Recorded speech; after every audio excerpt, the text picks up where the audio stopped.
We're here today with Joe Harkins, who has held a number of roles in state government. We're going to talk with him about his role, particularly in terms of water, but I want to begin with asking Joe to talk a little bit about some of those roles he's had in state government and really how you got started in state government.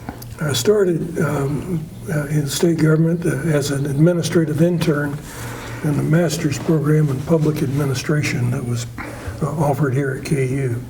I went to health and environment with the intent of starting a career in public health, and spent a couple of years there.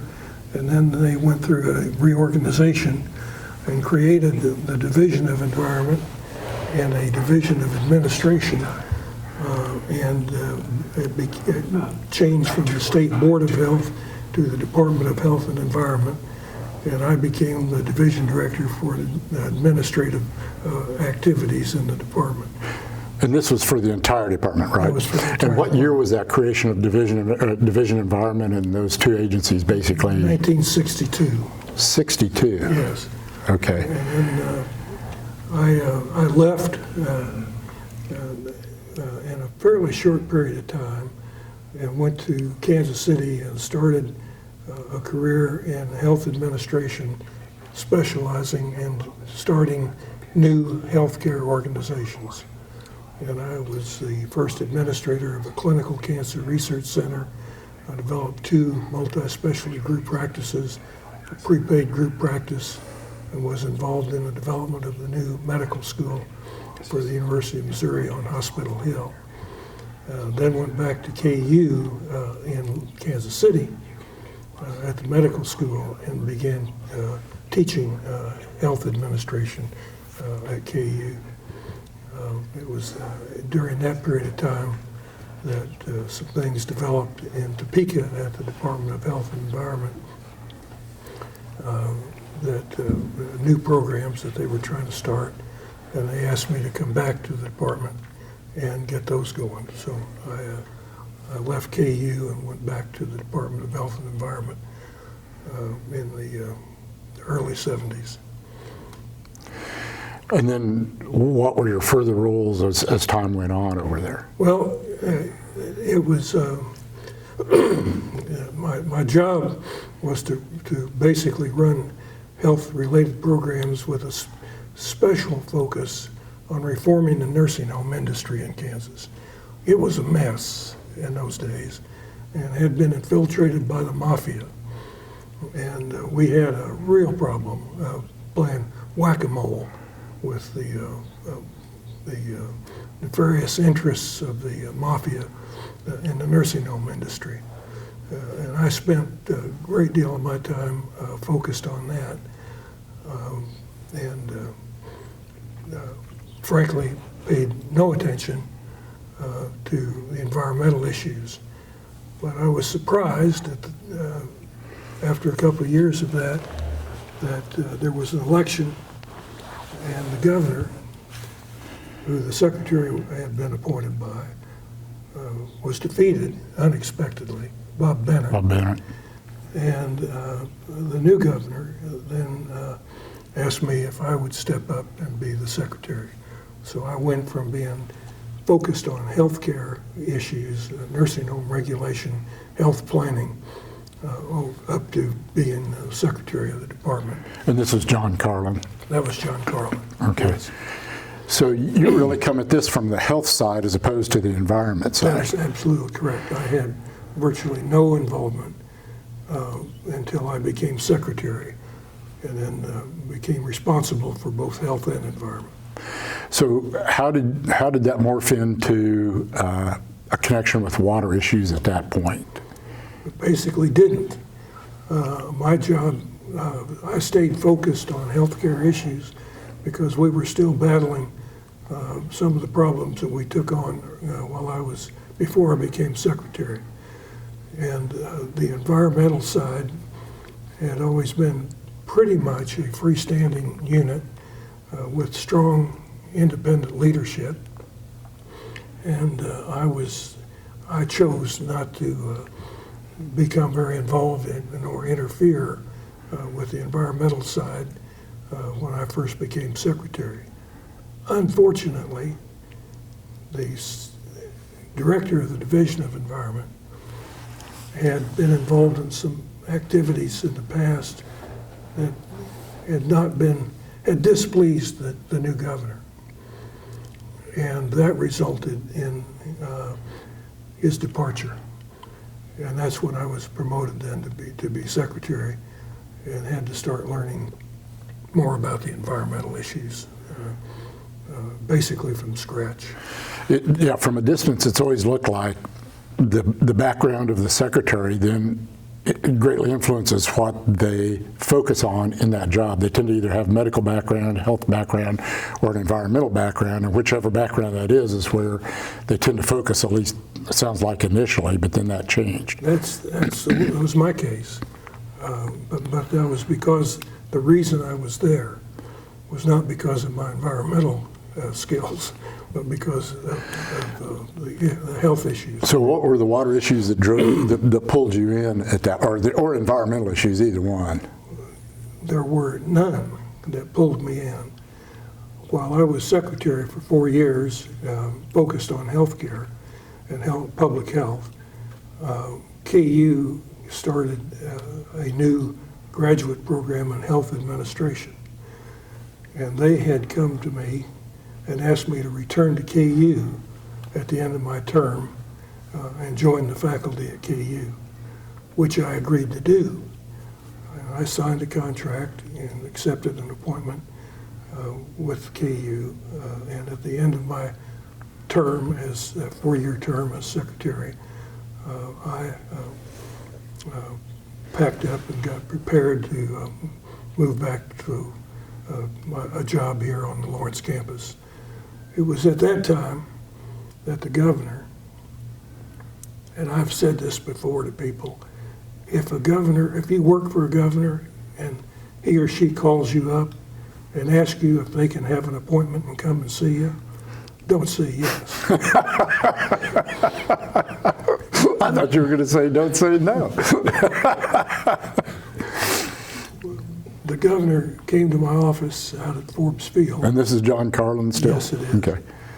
And he said, I'd like for you to reconsider and stay here at Health and Environment. I said, I can't, Governor, I appreciate it, but I'm committed to KU. My courses are already in the catalog, and I'm scheduled to start in a month. And he said, well, I've got another alternative I'd like to discuss with you. I said, fine. He said, we're not getting the water office launched the way I want it to be. And I want to make a change at the water office. And I'm wondering, he said, if you'd be willing to go down and take that over and get that off the ground. And that struck my fancy because that's what I did. I did new stuff. I started new things. And I was excited about the thought, but still committed to KU. I said, Governor, that's really, really interesting, but I can't do that. He said, if I can work out a deal with KU, would you be willing to do it? And I said, yes, Governor, I would. Well, about a week later, he called me and he said, Joe, he said, I met with the chancellor and we have a deal. He said, they're going to let you out of your contract and you can stay and take over the water office. He said, there's just one condition. I said, what's that, Governor? And he said, you're going to have to teach your courses next semester at the same time you're running the water office. So you got to do 2 jobs instead of 1. 2 jobs. And my wife never understood why I didn't get 2 sons. That's how I transitioned from being focused on health over to a complete immersion in environmental issues in the water office. Before we go to your water office time, let's talk a little bit. One of the aspects of the Carlin administration I've always been interested in was this executive reorganization order that Carlin promulgated that would basically roll together a number of the environmental water agencies and I don't remember if you used the term Department of Natural Resources, but in effect that's what it was. That was an executive reorganization order that he submitted. It eventually then was turned down by the legislature, but it was kind of a bolt out of the blue, or at least it felt a little bit that way, I think, to some of the agencies, but would have gone down a road that a lot of state agencies have gone down, which is combine all of those environmental agencies into a DNR. Right. Talk about that to the extent that you're aware of it and knowledgeable about it, and what your thoughts about it were. Well, there's a deep backstory associated with that. And it goes back to the development of the Governor's Task Force on Water Resources that was operational between 1976 and 1978, chaired by then Lieutenant Governor Shelby Smith. They addressed the issue of the organizational structure for natural resources and water planning and management. And they had a deep division in that task force, with some being very strongly in favor of reorganization and consolidation, and some being opposed. Those that were opposed feared the creation of what they called a water czar, and they described that alternative as the water czar alternative. After a lot of discussion, a lot of debate, Governor Carlin took it upon himself to submit that executive reorganization order because he bought into the concept of centralization. It was roundly rejected by the legislature. And then a period of negotiation began, and during which time the water office, water authority functions were negotiated, and new legislation was created to create the state water office and the water authority, and it was established by law as an alternative to Carlin's effort to reorganize, and it was consistent with Governor Bennett's task force recommendations that were submitted in 1978. It took until about 1983 to get that all resolved. How did you feel about that ERO, about that centralization effort? Did you think that was a good idea? I didn't. I taught management and administration for quite a few years, and I had already come to the conclusion that virtually any structure will work. It's the leadership in it that's the critical part, and that that didn't bother me that much to see the effort fail to go to consolidation, especially because it was being attempted to be birthed in an environment that was very hostile to the concept, which would have made execution of that plan really difficult. It turned out executing the alternative plan was extremely difficult. We had a couple of really difficult obstacles thrown in our way after we tried to implement the Water Office, Water Authority collaborative concept. What you just said about organization, Bill Hamilton, who was director of the survey, used to say all the time, you can reorganize and move boxes around, but it's who's in the boxes that makes the difference. It's the people as opposed to how it's organized. Well, one of the things I've always wondered, though, is Kansas is terrifically decentralized when it comes to water regulation. And there are some, and water in general, something like 17 or 18 state agencies that have some role or another. That's always been sort of my view, that it is that way because that's the way the state wants it. That if there were all that power rolled into one agency, it might be able to do things that people in the state don't necessarily want it to do. It's a function of history. When Kansas government got started in the 1860s, or so, basically, the overriding political philosophy in this state was one of minimal government. with as much effort or emphasis as possible on local control through local agencies of government. And there was an aversion to centralization of authority over any subject. But water especially was an important subject because it was vital to the economic development of the entire western half of the state, as well as critical to the eastern half of the state for municipal industrial development. So there was just a really strong feeling that we did not want to have centralization.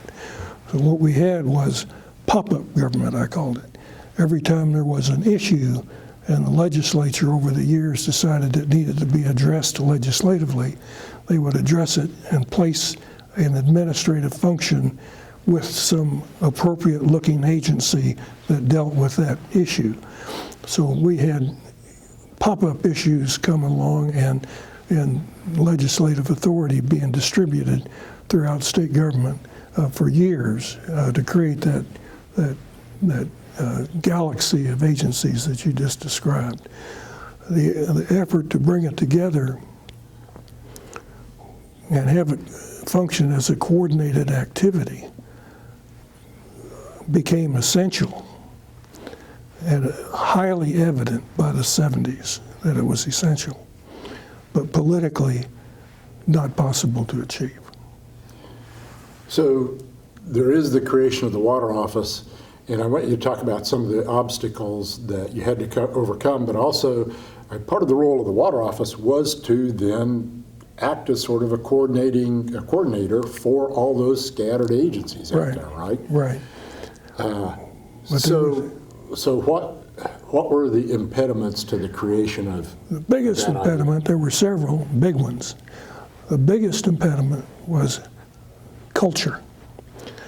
The culture of Kansas government that had grown up in this pop-up system was one of high degree of independence of the various agencies. They resented any involvement or interference from the other agencies and guarded their independence jealously. In addition, Kansas did not have a strong executive form of government. They had a system of boards and commissions that were all independent. The governor's office had no real power. And the only real authority, executive authority in state government at that time, was that wielded by the budget division. A guy that was the budget director would try to control the agencies by using dollars and cents to expand or contract their activities. And he did that for the governor, and then the governor would submit his budget, and he did it for the legislature. So he had a unique situation of authority over the financial resources available to state agencies. That culture of competing with each other for money, and that's what it amounted to, as everybody saw themselves as a competitor to all the other natural resources agencies, and not as their friends, but as their competitors. So you had to overcome that, and it took time to do that. It was not easy. When they were brought together under the Water Authority and all made members of the Water Authority, they were given non-voting membership on the Water Authority. But when they all became together, they didn't change the culture. They came and sat in that table shoulder to shoulder, and they might as well have been 10 miles apart. They were not there to cooperate. So that culture was the first big barrier. The second big barrier was the fact that the first Water Authority chairman went rogue and decided that instead of having the water office develop the water plan, which the law required, he decided that the Water Authority would hire some consultants, ignore the existence of the water office, and develop a water plan by themselves. He therefore then refused to put the subject of water planning on the agenda of the Water Authority. And the water law said, the authority said, they were the key player and had to approve it, but they wouldn't participate in the process. And we just came to a dead halt trying to develop a water plan. The solution to that was to, at that point, while all administrators like to think that they can create the impression that they can solve virtually any problem they're faced with, I couldn't solve that problem. So I went to my boss, the governor. And by now you're head of the water office. Head of the water office. And who was the head of the water authority at this time? A guy named Patrick Reagan. He was an attorney from Wichita.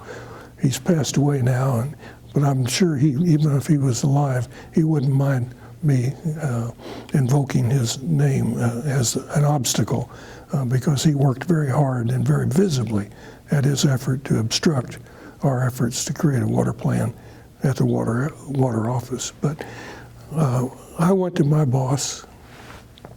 I said, I'm stuck. I can't get this on the Water Authority agenda. Now, keep in mind that the Water Authority had a whole bunch of members that were appointed by the governor, and all of those agency heads sat there in the government. Every time this issue came up, the room fell silent. I had no support from my peer agency heads to get this done. And not to sidetrack, initially those agencies, did they have voting power? Wasn't there a question about whether they had voting power or not? No question, they did not have. Did not? Okay. They never did have, right. But they had the power to speak. But they never said a word about this issue, about who was supposed to write the water plan. So when I went to the governor, I said, Governor, I'm stuck. I've got to get this, I've got to get some help. Well, the governor... And this is still John Carlin? Still John Carlin. The governor called Senator Charlie Angel, who was the chairman of the Senate Energy and Natural Resources Committee, who had been the prime author, his committee was the prime author of the bill. And he was committed to the water office and water authority functioning the way it was written in the law, as was Governor Carlin. So they jointly called a meeting of the water authority in the governor's office. They had 23 chairs in a semicircle around the governor's desk. And the meeting started with Governor Carlin saying to these leaders, many of whom he appointed and were his friends, we've decided what we want to do is develop a water plan through the water office. We've hired a water office director we have confidence in. We're going to support him, and we fully expect you to cooperate. And if you don't, when your term expires, you will not be reappointed. Silence in the room. Senator Angel, who was a prominent member of the opposition party, and this is the good old days when people did the right thing for the right reasons, Senator Angel said, wait a minute, Governor, that'll take too long. He said, if they don't cooperate, I'm going to run a bill and abolish the water authority. And the governor and Senator Angel then said, gentlemen, you have a little bit of time to make up your mind and let us know what your decision is. We've made arrangements for you to have a conference room across the hall where you can go deliberate, and when you've decided whether you're going to cooperate or not, we'll both be here and you can come back and tell us. Well, that meeting didn't last very long. They got the message very clearly, loud and clear. They came back and said, "Governor, we're willing to cooperate." And that was the day water planning started the way it was intended to be done in the legislation. That's interesting because Angel was from Plains, wasn't it? Plains, yeah. Way out in southwestern Kansas. Yeah, we're a big part of it. Of course, water was a huge deal out there. Well, yeah. So it's interesting that that impetus comes from that part of the world at that point. Well, at that part, since World War II, that's been a big deal in western Kansas. So there are a couple things that I want to pursue there, but maybe first let you talk a little then about how that first water planning process worked. I mean, I've always sort of thought of you as a sort of an administrative planning type, even though I don't know if that's really completely in your background. But clearly that was the role then you took into the water office as opposed to somebody who comes in from the technical side of water, right? I didn't have any technical background in water whatsoever. It turned out to be a benefit. The way I overcame it was people were so afraid I was going to screw up that they went out of their way to teach me what I needed to know. I had to ask very few questions. I had a lot of people come to me with information and ideas, and truly, they were well intended. I paid attention to them, and I got a real education in a fairly short period of time from a whole lot of very bright people who wanted to see this all work. But my background clearly was not in water or natural resources, but it was in management. There are a couple of things that happened at this time I want to go back a little bit and talk about. One of them that you've touched on already was about this issue of local control. And one embodiment of that in Kansas is the creation of the groundwater management districts, which took place in the mid to late 70s, basically. Correct. And that was the driving force there, as I understand it, which is the people on the ground out there have a better idea of what they need to do to help deal with their groundwater situation than, say, somebody in Topeka or God forbid, somebody in Washington, D.C. So those agencies were, or whatever you want to call those entities, were really entities of local control over the High Plains portion of the aquifer. Well, the genesis of the GMDs came with the realization that the Ogallala Aquifer was not an unlimited supply of water. That put the fear of God in the people who had invested huge amounts of money in equipment and changed their farming practices to switch from, say, wheat to corn. And they wanted to preserve their investment and make their farming practices sustainable going into the future. They had a strong motivation to get organized and try to deal with the stark reality that the Ogallala Aquifer was dropping at a very rapid rate once the heavy withdrawals started with the advent of cheap gas, natural gas, and big engines on pumps in the center pivot irrigation system. The world changed. And they did not want all of those decisions made in Topeka. We already had a chief engineer who had a lot of authority, regulatory authority, but the GMDs wanted to be key players in having a local voice in the execution of state policy as it related to water resources, and that's what the GMDs gave them. And can you identify any individual or group of individuals that were the primary drivers behind that GMD idea? Where did it come from, and who drove that bus? That's a piece of history that I am not personally familiar with. I can tell you this, the first director of one of the Southwest GMDs was a guy named David Pope, who later became the chief engineer. And David was a remarkably talented individual who had both diplomatic and technical skills, and was one of the early leaders in the GMD implementation, along with another guy that I know well named Wayne Bossert, who ran another one of the GMDs. So they were populated at the local level, in my opinion, by very talented people who had the ability to work and relate well with local irrigators, but also represent those irrigators effectively in the political process in Topeka. So without being able to tell you exactly, I just don't know who were some of the prime movers in doing that, making that happen. I do know that some of the early people that were hired were crucial in its success.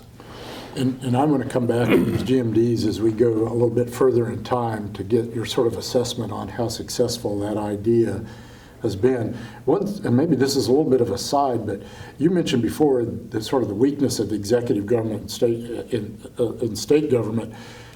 And much of the power for water regulation in Kansas, at least on a quantity viewpoint, is with the chief engineer in the Division of Water Resources in what is today the State Department of Agriculture. But for a long time, that department was controlled by a state board of agriculture that then was in charge of that department. Is that an example of the kind of weakness of executive power you're talking about? Diffused, decentralized power, right. The Board of Agriculture had the authority. Governor just read in the newspaper basically what they were doing. They didn't report to the governor. And that was the case with virtually every major department. Now, that's a big part of the backstory.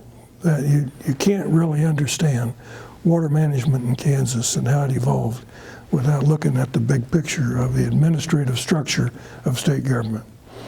Because it grew the way it did and had this decentralized concept in place with all these separate agencies, it did not have the capacity in the minds of new leaders in the 70s to deal with the nature and complexity of the issues that they had to deal with. And it was at that point that Governor Bennett stepped up and decided that it was time to reorganize not just water, but state government. And he started the process of, through executive orders, first had legislation passed, and then using executive orders, one by one agencies were transformed from being a freestanding board or commission into a cabinet agency, the head of which was appointed by the governor and reported directly to the governor.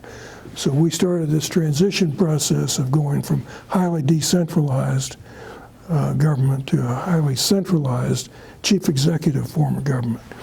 That credit for that belongs to Bob Bennett, who took the leadership and, in my opinion, history will say, probably was the single most influential and important governor in history of the state of Kansas. But it took quite a while. In the case of that Board of Agriculture, that was still a Board of Agriculture for quite a while. Yes. Eventually it was a lawsuit that was, in fact, filed to end that relationship because, in effect, an independent board was running the agency that was primarily responsible for water quantity regulation. Yeah, the same thing was true with the Board of Conservation, right, or the Conservation Commission. It was made up of people that weren't even appointed by the governor. And there were all kinds of idiosyncrasies like that in state government, but the commitment that the Bennett administration made to reorganizing the state government, making it effective in developing the capability to deal with the type of complex issues that it was beginning to face. For example, in water, we were starting to deal with water from a multi-state perspective. We shared major water drainages with Montana, North Dakota, South Dakota, Minnesota, Nebraska, Iowa, Missouri, Arkansas, Oklahoma. literally Louisiana, because everything was connected.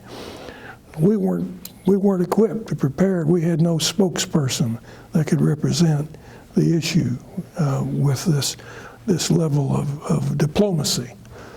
And what we needed was to develop that capacity to provide the managerial leadership necessary to deal with those issues. In effect, in some respects, the head of the water office serves that role, but the water office has relatively few regulatory responsibilities compared Correct. to DWR or health and environment. Correct. So it's a very different role within state government, yet everybody looks to it. So It is, excuse me for interrupting, it is if there's a good relationship between the governor and the director. The director, I can tell you this because I've been there, without the governor's support, the director is impotent. And you must have the effective participation of the governor. And that's part of our history. I maybe shouldn't jump to, but I'm going to, with your permission. We went through a period of governors, Bennett first, then John Carlin, then Mike Hayden, 3 in a row that were all committed to the same goals, all committed to the concepts that were developed during the Bennett administration. Bennett didn't get a chance to implement them because he was defeated unexpectedly. John Carlin picked them up as his own and spent 4 years endeavoring to implement the plan that was developed by the Bennett administration. And when he left office, Mike Hayden, and you keep in mind, Republican, Democrat, Right, Republican, exactly. came in and picked up the ball and continued down exactly the same path.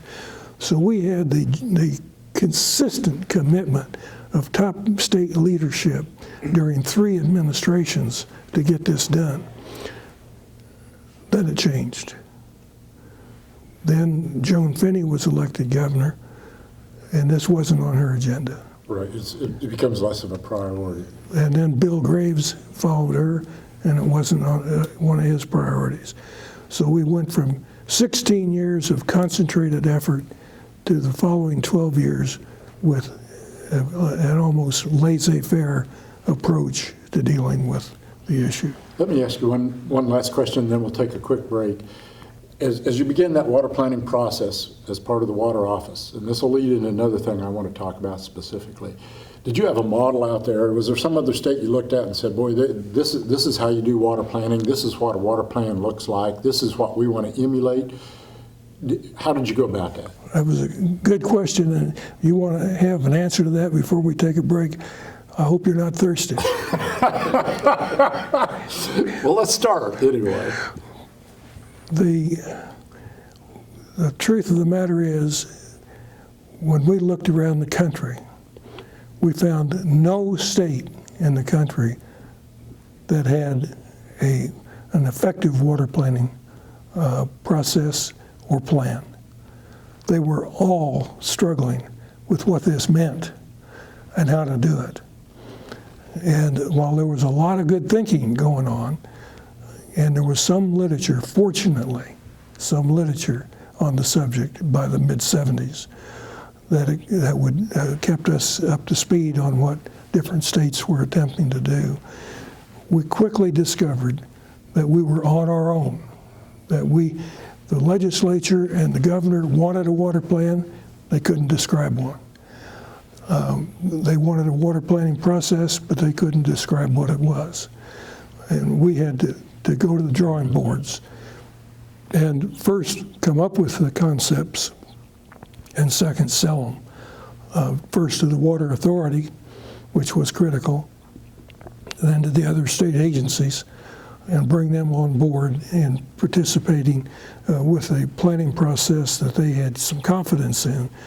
But that took a great deal of time. We hit another barrier that was just as significant as that barrier when the Water Authority refused to participate. The second barrier was there was absolutely no confidence among the state agencies in the water office. None. So they did not want to collaborate with the Water Office because they didn't think it had the capability to provide the kind of leadership necessary to pull the planning process off. Now, the truth is that opinion was shared by a lot of the legislative leaders as well. But the Water Office was populated with people who had civil service status, and it could not just be changed out with a new set of actors. And I found myself stymied with an effort to try to be creative and bring in and want to have creative, talented staff, and having to work with the staff that had been there for years. There's many of them still around and still alive, and I don't want to hurt their feelings, but I do have to be candid about it. They just weren't the right mix of talent that we needed to do the job. When I took the job originally, legislative leadership called me in and said, Joe, frankly, we don't think you have the talent there. And so what we'd like to do is eliminate the entire operation and let you build it from scratch. My response was, please don't do that. I have never met any of them. I don't know anything about them, what their talents are, what their commitments are. It would be totally irresponsible for me just as a manager to agree to a wholesale change in employees based on somebody else's opinion and not having done that analysis on my own. I asked for a year. They agreed. After a year, I went back to the legislative leadership. I said, does that offer still stand? They said, yes, it does. So they passed a law that basically declassified all of the positions in the Water Office and eliminated everybody in them, but then authorized me to hire back the people I wanted to keep and then hire new people to replace the people that didn't get hired back.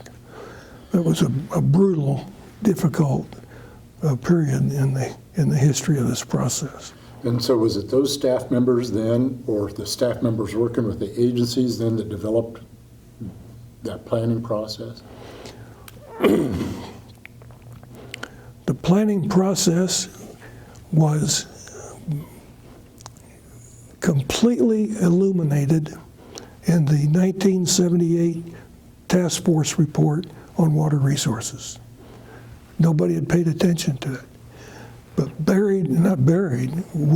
clearly within the document itself, they said the old type of planning isn't adequate. We need a different approach to water planning.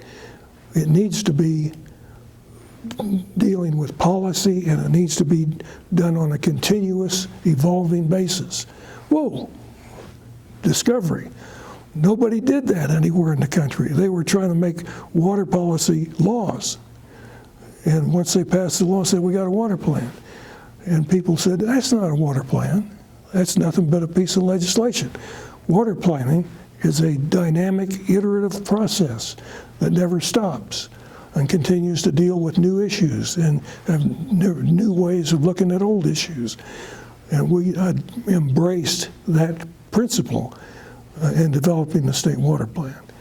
So the first water plan that was created in our new system was published in the form of a 3-ring notebook.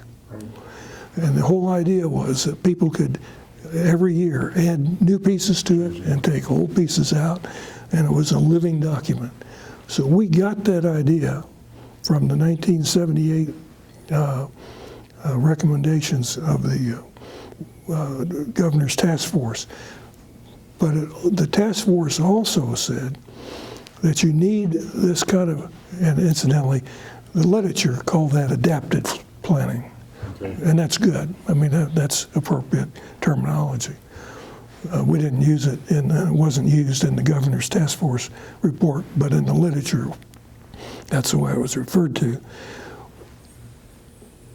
There was also an interest in developing what the literature called rational planning, which is what the old-fashioned planning done by the federal government used to be maps with, we'll build the dam here, the dikes here, the bridge here, and we'll have nature under control, and that's our approach to planning.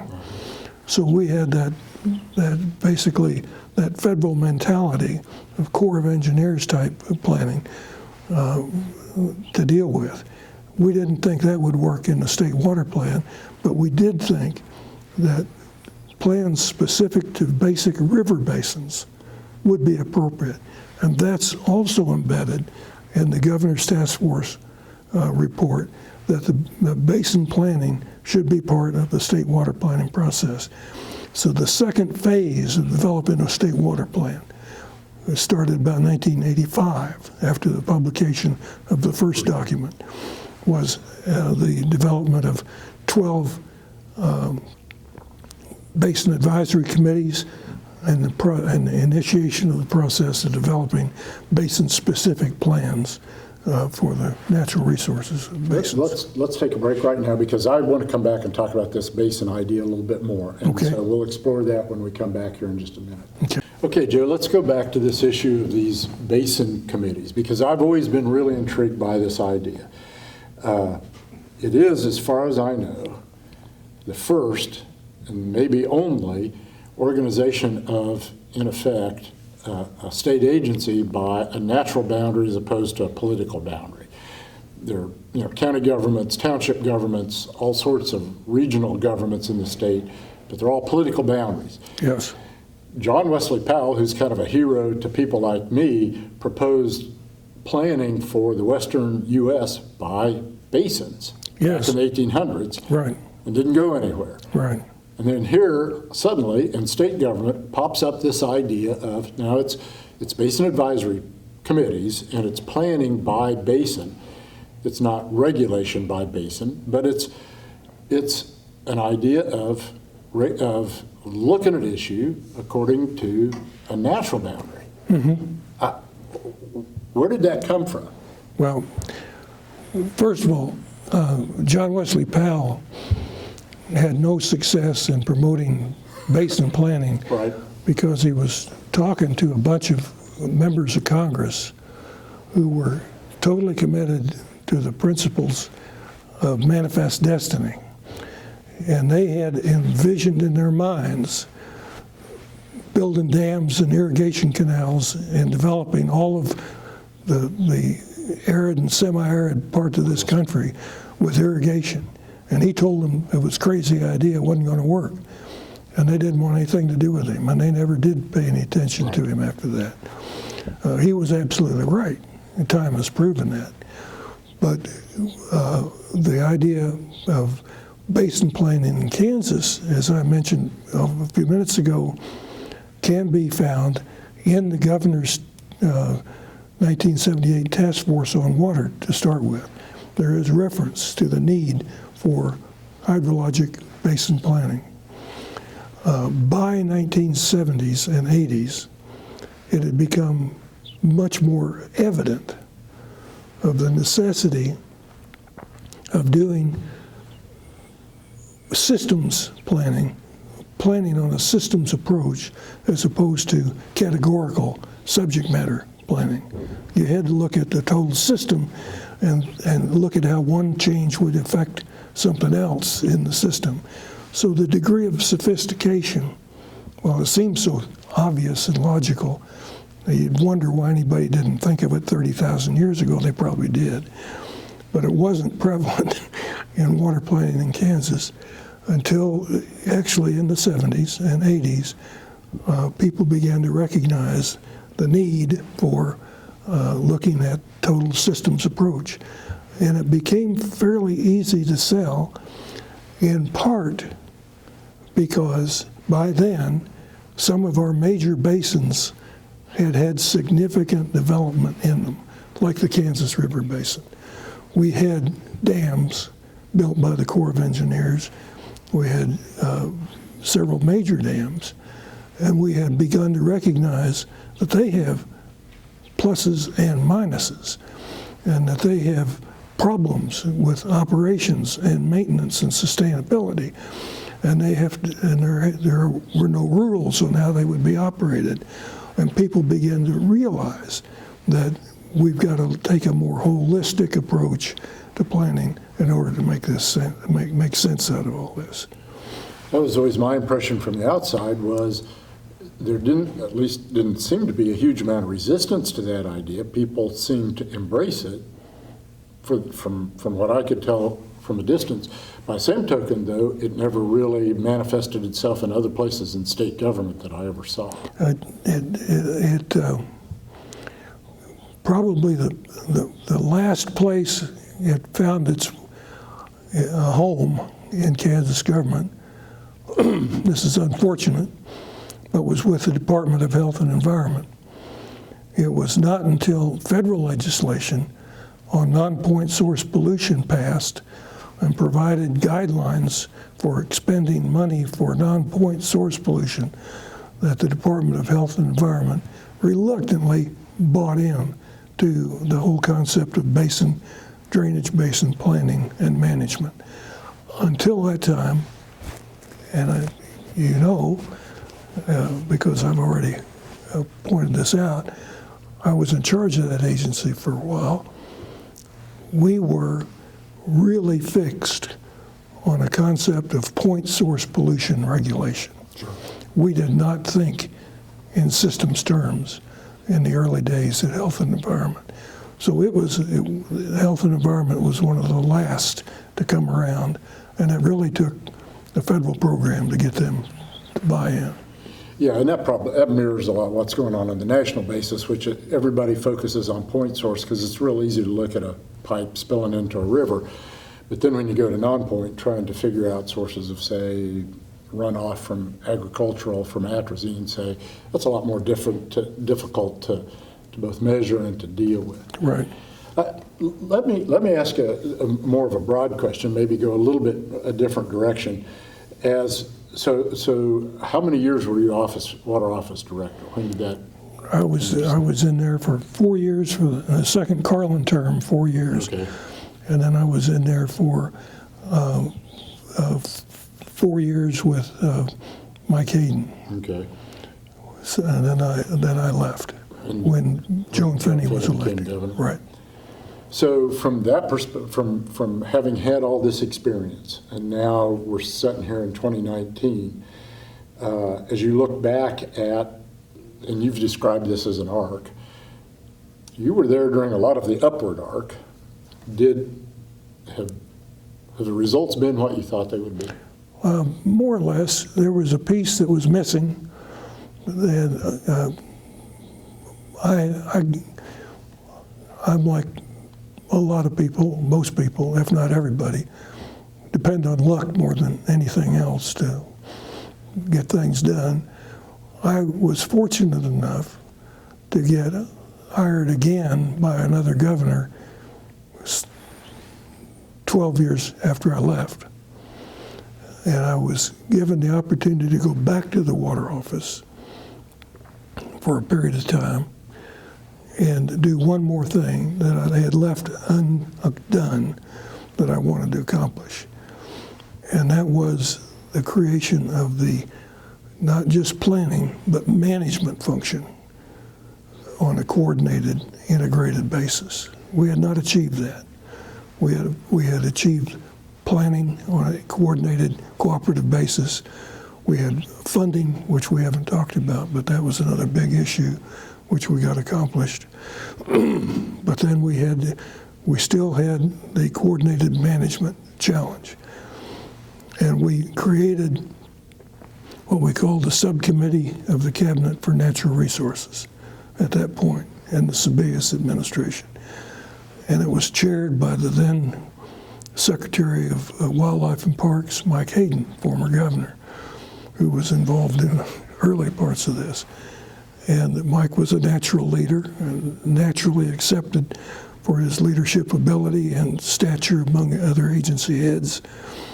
And we started meeting weekly as a group of agency heads, coordinating not just our planning, but our operations. And that took us full circle. We then had accomplished the planning and management coordination that we had set out to accomplish. And those sub-cabinet meetings are continued quite a while, but they went away during the Brownback administration, which I always thought was unfortunate because to the extent of our involvement, I thought they were good for everybody that came to the table. Like I said, structure and legal structure mandates mean nothing. It depends upon who's in charge. Let's go back to funding, since you brought that up. And one of the things that you will hear constantly as people talk about water in the state is lack of funding, or if something is a priority, there should be funding for it. Funding for water agencies and water projects has always been an issue, but during that time there when Mike Hayden was governor, there was water plan funding that was passed. And talk about that a little bit, how that came to be. Well, that's a great story. There was a strong point of view among certain people that the water planning process was futile if it didn't have access to resources to implement the plan. There's some logic to that, and I wouldn't argue with it. But the argument was, therefore, we need a dedicated water fund to implement the water plan. I was skeptical about that because I'd seen dedicated funds raided before. And one thing the legislature was not reluctant to do was to rob Peter to pay Paul. And I thought that might just be an exercise in futility. But my boss decided that we wanted a water plan fund. And he ran the bill. The boss at that time was Governor Hayden. And the bill didn't make it. It got defeated, couldn't get it done, much to the consternation of the governor and the advocates of a water plan fund. Despite my misgivings, and I know I'm making this a little bit personal, but this is, I guess, That's okay. What we're doing here. I went to the governor and I said, Governor, I think we can get that bill passed. I said, here's my plan. And I had a written plan. I had details of, with a notebook full of process and letters and timeline, and it was to bring all of the key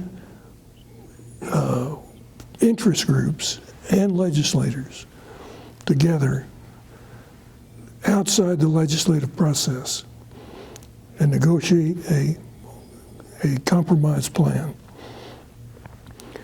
And he said, let's do it. Well, it was already the end of the session. So we implemented our strategy to get a compromise plan at the end of the session. And we brought together all of the key players. We got every airplane that the state owned, Wildlife and Parks, the governor's office, KU, K-State, whoever had an airplane, and we sent them out all over the state and picked up the chairpersons and minority leaders of the key committees and the Speaker of the House and the President of the Senate. And we took them to the Johnson County Executive Airport, and we negotiated a bill to fund the state water plan. There was 100% consensus among those leaders to do that. I'll never forget watching them all walking back to their airplanes on the tarmac after that meeting was over, and how good I felt to have seen that accomplished. Well, they came back for the veto session, and the compromise bill was introduced. And the bill passed the House without opposition of any consequence. Then it went to the Senate, and the bill started to languish in the Senate. The committee that had jurisdiction wasn't holding any meetings, and people began to get nervous.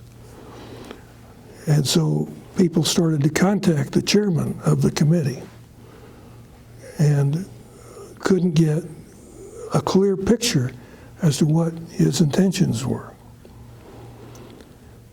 But as the days passed, it became clear that the chairman of the committee had absolutely no intention of hearing the bill. And who is this?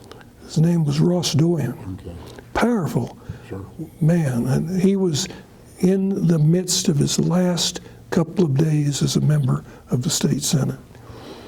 And he was upset about a lot of things, not the least of which was he had been deposed by his own members from a leadership position, and he had some negative feelings.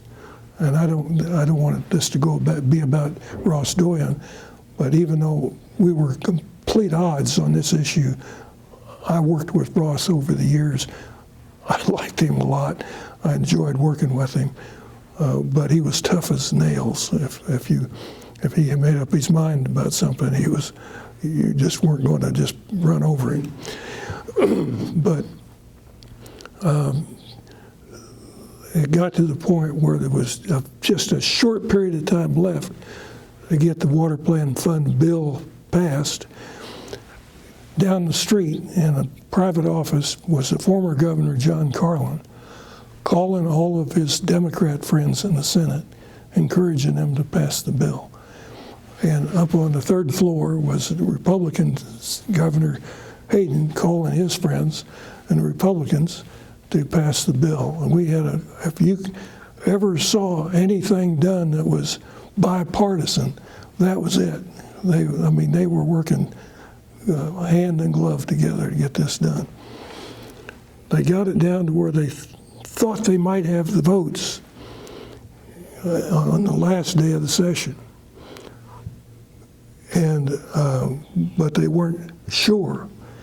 But in order to get it to a vote, it had to be passed out by the committee. So the president of the Senate reached into Ross's committee, pulled the bill out of committee jurisdiction, made it a bill on the agenda of the committee of the whole of the Senate, held a hearing on the floor of the Senate, got it approved, a recommendation for approval or passage from the Senate committee as a whole, and then put it on the calendar for a vote. They held the vote, and the vote was 20 in favor, 19 against. In the Kansas Senate, the rules are you have to have a constitutional majority. So it had to be 21 and not 20 in favor of it. And we only had 20 votes. There was one member of the state Senate that was not present. That was Rex Buhcanan from Kansas City. He was home recuperating from heart surgery. The president of the Senate made a call of the Senate, and that means they shut the doors and lock them, lock everybody in. They sent the highway patrol to Kansas City to get Senator Buchanan. They brought him back down the Kansas Turnpike at what he says was 120 miles an hour. But I'll never forget, because I was in the chambers at the time, the sergeant at arms unlocked the back door of the Senate chambers, opened them up, and Senator Buchanan stepped inside and yelled at the top of his voice, "I vote aye." And there was a big cheer that went up. It was partly for the people who were in favor of passing the bill, and the rest of it was people who wanted to go to the bathroom.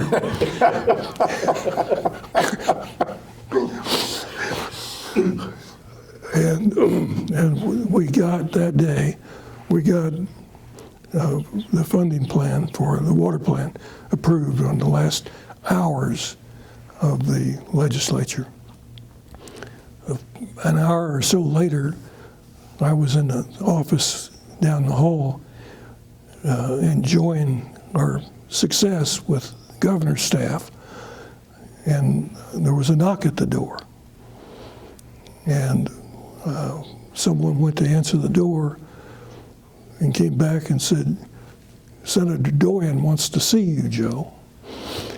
So I went out into the hall, and there was Senator Doyen. And he said, "I just want you to know one thing." He said, "The only way you got the votes to pass that bill was the governor traded you for them."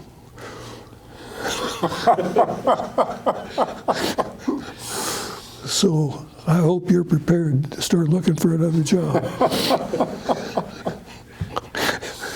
He turned around and walked away, and I've never seen him since. I never saw him again. But a member of the governor's staff went immediately down the hall to the governor's office and came back and said, "The governor says he never did do such a thing." You know, I love that Gus Buchanan story because it's like something out of a movie. You know, the idea of driving down the turnpike and him walking in there is like something you'd see in, Mr. Deeds Goes to Washington or something. Right. It was very dramatic. And to get him out of bed, to get him there, was something else. But my memory, he was a pretty tough legislator. I remember he could hold hearings and sit there without using the bathroom longer than anybody I ever knew. But the other part of all that story, though, Joe, is obviously this was a huge priority. I mean, to bring all these people, to fly them all in, and develop a consensus, to go to this much work, and to have a former governor and a current governor work the funds that hard. Clearly, this issue was of extreme importance, a very high priority to an awful lot of people at that point. For several years. And this was kind of the culmination of that process that started back in the mid-'70s with Bob Bennett and 3 governors working, one after the other on the same goals to get the common objectives accomplished. It was government. I've been in Kansas government over 50 years in and out.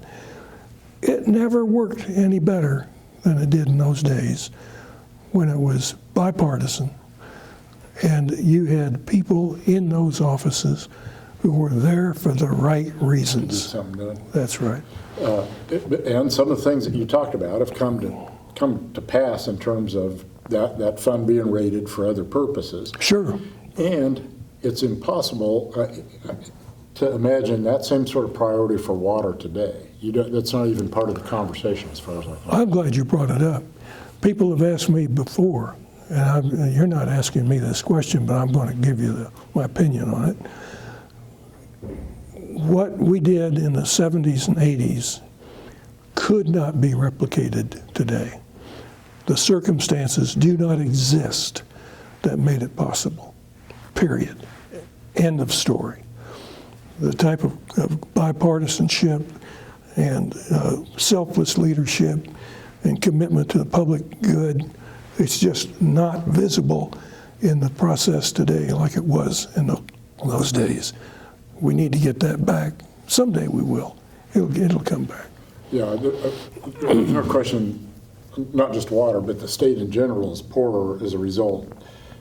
But let's talk about a couple things, maybe a little bit more positive take on all of that, which is now that you've got this period to look back, you've talked about the planning process and your role and other folks' role in that. What accomplishment have you had in that process do you take the most satisfaction in? The most significant thing I accomplished was being at the right place at the right time. I was on my way out the door with my briefcase packed to go to KU to teach when a governor intercepted me and said, "Would you be interested in staying to do something for me?" Well, it happened to be something that his predecessor was committed to, he was committed to, his successor was committed to, legislative leaders were committed to. Public administrators don't get a chance like that very often. But you got to be at the right place at the right time. You can't take credit for it. But that is the absolute truth. It was pure opportunity that presented itself that was my most significant accomplishment.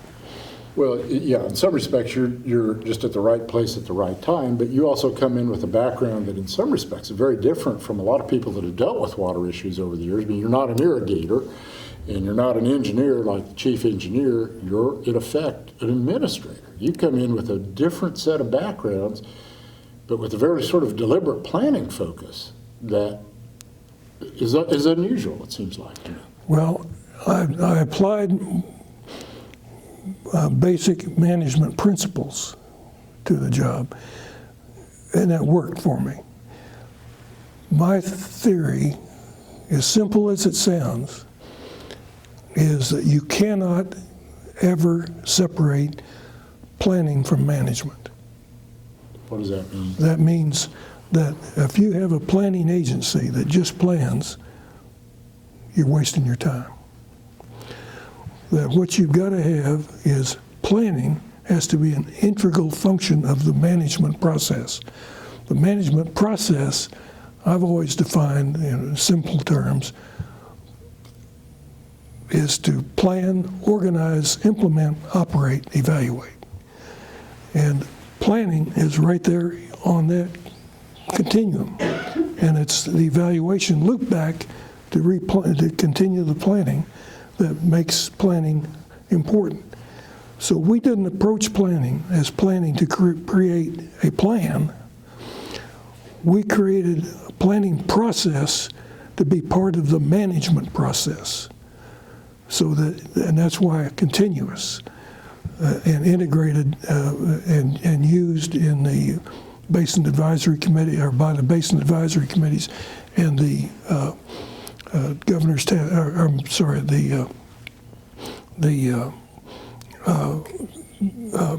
Natural Resources Cabinet managers. It was all part of the process. So we never treated planning as something that was a goal in of itself. The process was the important thing, not the product. So, but a lot of that implementation is done by agencies other than the Water Office, like DWR and KDHE and Sure. other ones. You spoke earlier about the culture of a little bit of sort of a silo mentality, that they were all sort of standalone entities. Do you think that culture is different today as a result of that process? Oh, yeah. Yeah. One of the things we did, for example, to help overcome it, and this is one of the things you can do when the governor's your boss and wants you to get it done, is that we physically moved several of the agencies from where they were into the same building. So they would have to see each other every day. When I was Secretary of Health and Environment for 4 years, I never had a meeting with Agriculture Secretary, the Conservation Commission.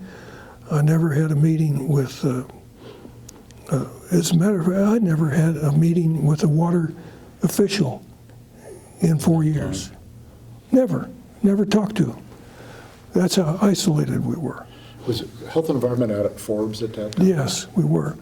So I knew when I went into that job, one of the problems was the physical proximity. didn't make any sense. And so the first thing we did was move the water office into the building right down the hall from the Division of Water Resources. And David Pope and I became neighbors. And he was one of the best, metaphorically, one of the best neighbors I ever had in my 50-year career. He was outstanding in his efforts to try to be cooperative and collaborative, even though his so-called power and authority was having to be shared. He was the type of person that had the ability to do it right. But we had the Conservation Commission right there in the same building with us, and it really began to work much better when people were together physically. Let me ask you a question a little bit about this local control issue in terms of looking back now, because that was what the groundwater management districts were created. That was one of the driving pieces of philosophy behind those. Has that worked? Well, I'm not sure. I'd have to give some thought to that. Why don't you? Can you phrase that in any different way?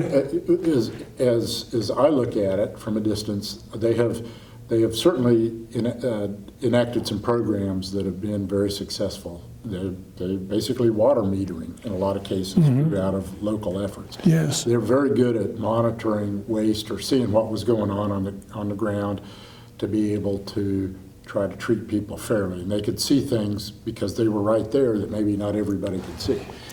But in terms of, say, a reduction in use of water out of the Ogallala, it looks to me like they've been far less successful, with the one exception fairly recently of the creation of this LEMA out in northwestern Kansas, really under the leadership of Wayne Bossert that you brought up originally. In terms of dealing with depletion issues, it looks to me like they've been much less successful. I'm stalling around because I really don't want to answer your question.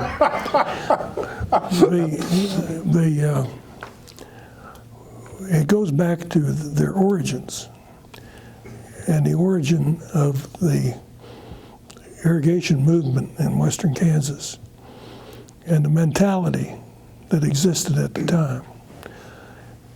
It all got started when the predominant philosophical framework for development in this part of the world was the manifest destiny, which meant mine it, use it, and move on.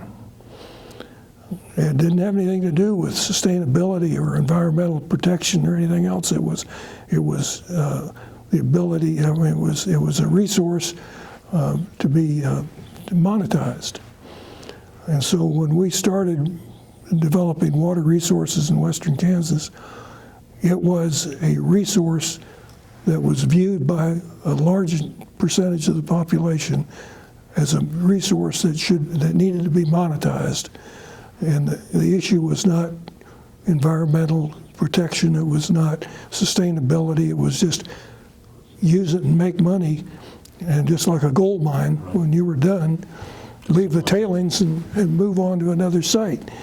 The farmers figured it out in a hurry that they couldn't do that because they couldn't take their land with them. They had to stay there with their land regardless of what happened to the water. And they became much more conscientious in a very short period. Between World War II and 1970s is when they figured it all out. And they overcame the ridiculous myths, like the Ogallala was an underground river that had endless supply of melted snow from the Rocky Mountains. I mean, that stuff was still being discussed in the 70s. They knew better. They knew they had to do something different. But even with all of that reality to deal with, they still were focused on farming as an economic enterprise and water as a valuable input that was essential for the type of farming that was producing the maximum profit for their efforts. And so the GMDs were never oriented towards a primary goal of environmental protection and sustainability. They were oriented towards representing the interests of their boards, their owners, the agriculture people. Can't take that away from them. That's what they were there for. They were created as a political entity by people who got involved in politics, who were intent on protecting their vested interest. And they did a lot of good things, but they did not become champions of conservation. I had this conversation with Wayne Bossert one time, and it goes to the heart of this local versus state control. And Wayne said to me, it's really hard to shut somebody down from irrigation when you've got to drink coffee with them every morning. Yes, no, but he worked for them. They were a political entity made up of agricultural interests to protect agricultural interests. Everybody knew that. I never felt like there was anything wrong with that. It wasn't a secret, but I never expected them to become champions of conservation. Now, what they did do very cleverly was that they embraced efficiency in the form of conservation. And in a sense, that is a form of conservation, but it wasn't in order to save water, it was in order to make water last longer. Yeah, I have said that to people over and over again. Efficiency is not the same as saving water. No. They're two very different things. Right. And everybody always scratches their heads when you first say that, but as you walk them through it, yeah, nobody's going to argue with efficiency. That doesn't necessarily translate into less water use. That's right. Process. That's not in the long run. As you look back at this point, is there something that you wish you had a do-over on? Well, you know, first of all, I got to admit, I'm not the type of person that dwells on mistakes. I mean, I'm completely willing to accept my own mistakes, but I don't want to live with them for the rest of my life. Just learn from them and move on. So my experience in this field was pretty short, but it happened at a period of time where so much happened and got done that was I found it very fulfilling, and I am very pleased with what got done. I hope I've made the point clear. If I haven't, let me just have the luxury of making it one more time. I didn't do that much. It was the situation and the leaders that were in place that created this opportunity, and then hired this guy over here to come in and do some of this stuff. But the conceptual planning, political power was all invested into this enterprise long before I became part of it. And obviously, as we go through this process, we're going to talk to some of those other people, but I have a suspicion that they will, while they might agree with some of what you say, I do think that with the planning background that you brought to this process, you were also key. You didn't just happen to be in the right place at the right time. You also brought skills that were instrumental in making some of those things happen as well. Well, I did use what I had learned. I had been in the management business for a long time. I'd built over a half a dozen brand new organizations from the ground up. I was the first employee in most of them. And so I had an idea of what it took to go from conceptual idea to operational on the ground. But it still wouldn't be possible without an environment that created the opportunity for that for you to be successful in. And also to build on that a little bit, we've talked before about this arc of the level of interest that of the time period when you were so intimately involved with all of this stuff, and then it drops off with the political process of electing some leadership that didn't see it as a high priority. Is that arc, where are we on that arc now? Are we still sliding down? Are we headed back up? We're kind of plateaued and just kind of idling along. In my opinion, and I know this is on film, and I'm going to have to answer for whatever I say, but there has not been a commitment towards protecting and managing the water resources of the state of Kansas in place since the Hayden administration left office. A clear line of demarcation was with the Finney administration, who basically, I was still in the job when Governor Finney was elected. I sat there for several months waiting to hear from her, never heard from her, never talked to her about her interests and that sort of thing. Finally, the opportunity presented itself for me to leave, and I left, and that was it. But she appointed someone as director of the water office who was a very junior level person in the agency. When she left office and Governor Graves took over, he appointed a political person, not a person with any leadership or management experience. There was never any evidence of any expectation that it was a priority in either one of those administrations. And in the Brownback administration, they talked a lot about water, and they did some things but it was never, again, back to the level of intensity and commitment that we had. But a large part because that level of interest isn't in the legislature anymore. It's just not there. They're on to other things. I mean, it's competing with education and abortion and some other things that water just isn't a priority. And along with that has been the sort of destruction of bipartisanship that has contributed to it. Yes. That as long as that's the case, and that doesn't seem to be getting any better, it just seems to get worse, it's difficult to imagine that both sides are going to coalesce around much of anything. Yeah, like I say, I'm not a critic of anyone who's come along in the past that has been responsible for water planning, for what they did or didn't do.